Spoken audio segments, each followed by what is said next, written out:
There's no real organization to this. It's the same guys. We've been coming out every year. No one's really in charge. It's all of an individual thing. Kind of to celebrate and to have people have a chance to express themselves. This is all about patriotism. My brother and his family live in New York City, and she was a head surgery nurse at one of the hospitals on Manhattan.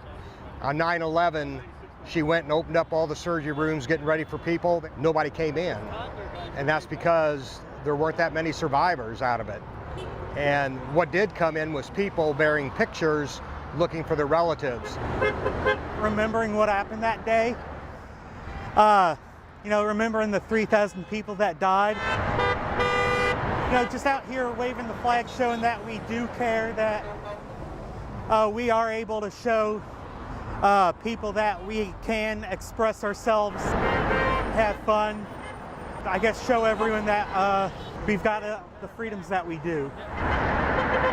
There'll be 1 million people that pass by here, and every one of those people are going to go, oh, yeah, that's right, it's 9/11, and they're going to remember that they're an American and it's okay to be patriotic. This is like my 7th year that I've been out here. It makes me feel good that people remember what this day is, and those people that have sacrificed to make our country great, and that's what makes me feel good, that people remember. And by the horns tooting and people waving, they're remembering.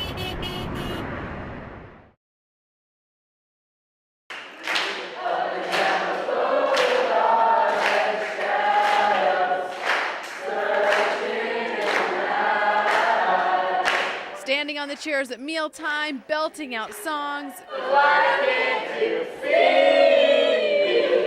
You belong with me. Battling back and forth. Even doing the train around the lunch table. Get down, get funky, get loose. Looks like a normal summer camp. Get your whole body moving. But for these kids, cancer is their norm, and this is the week of relief. It's awesome coming here and being with campers that are going through exactly the same thing you are. Kate is now 18, but was diagnosed with leukemia at age 6. I need to reel this in. No, that's fine. She says this camp, nestled in Bradford Woods in Martinsville, brings a unique camaraderie not found in the outside world. People can only really sympathize, but here it's accepting, and we share. We share funny medical stories, That's a weird way to put the way. The first year Carlos went to camp, he wasn't even able to walk because of his bone cancer. Now he's in remission and returns every year to sing, to fish, and to just be a teenager. That everybody's really friendly. So if you're sad, you can just turn to a person right next to you, even if you've never met him, and just start talking to them. Okay, what's going on behind me right here is what they call an EDP, an emergency dance party, right in the middle of the meal. The whole idea is to have fun.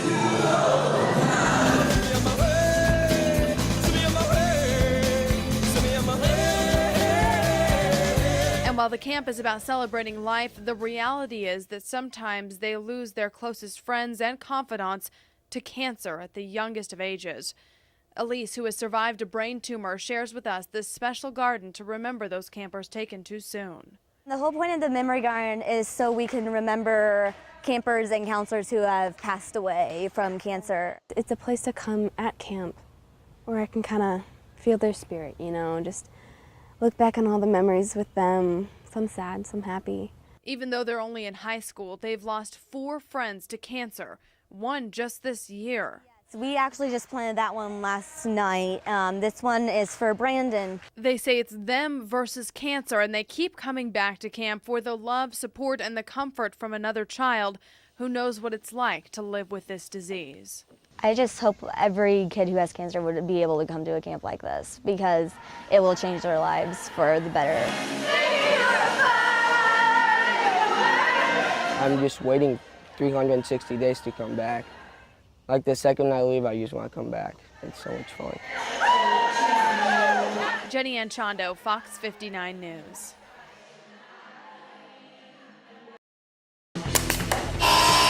We've been in business 3.5 years. I was a trim carpenter before this, and just working in people's homes, they kind of asked me to fix a piece of furniture or build something out of their grandfather's barn wood, so it just kind of excelled from there. We design and build custom furniture and home accents, and we use all reclaimed material.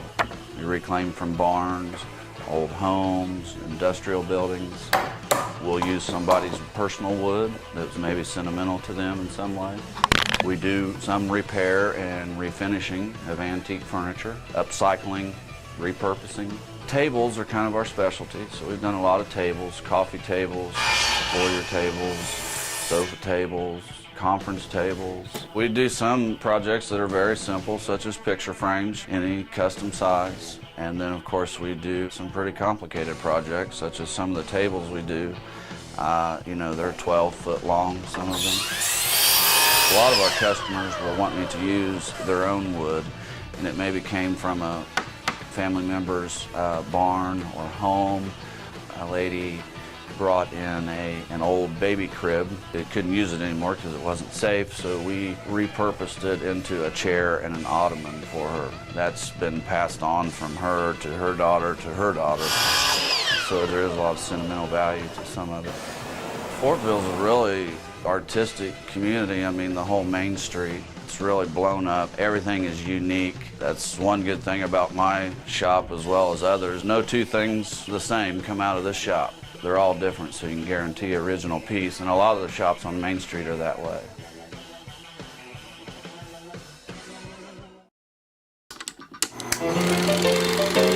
In 1909, 4 men bought land to build a racetrack.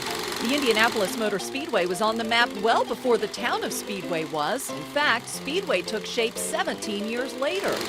Carl Fisher, one of Speedway's 4 founders, envisioned the town as the first horseless city. He wanted a comfortable town that would help balance the industrial areas being developed by the track. 507 people moved to Speedway. That number tripled within 4 years, and today more than 12,000 call Speedway home. When you think back, 100 years ago, the automobile industry was created in this area, right? A lot of people think it's Detroit, but more cars were built in Indiana than in Detroit. In this street in particular, we have the original Allison transmission building. So this area 100 years ago was a hotbed of automobile manufacturing. Scott Jasek is a co-owner of the Dallara IndyCar factory, and when they built this building, they were among the first on Main Street. If you think about 6-7 years ago, this was just an empty, old, beat-up street. Now it's revitalized, and the theme of racing is here. It is, after all, the racing capital of the world, and Main Street is beefed up with race teams and restaurants. Inside the Dallara IndyCar factory, you can explore 23,000 square feet of interactive exhibits. Walk through a tunnel filled with IndyCar blueprints and design concepts. And while you're here, know a lot is happening behind the scenes too. A factory in the back. Dallara is producing the Indy cars. The new cars for next year are being designed and built back there right now.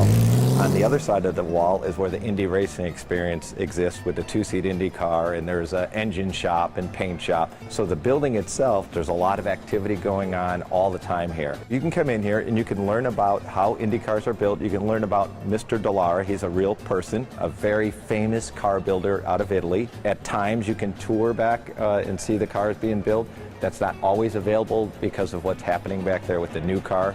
A lot of things are kept secret. And check this out. The Dallara simulator lets drivers, engineers, and race teams work on car setup and driving technique. You can work on yours in a more low-key simulator like this one. So what does Scott love most about being here? First and foremost, we're a third of the mile from the Indianapolis Motor Speedway. The place that put Speedway on the map.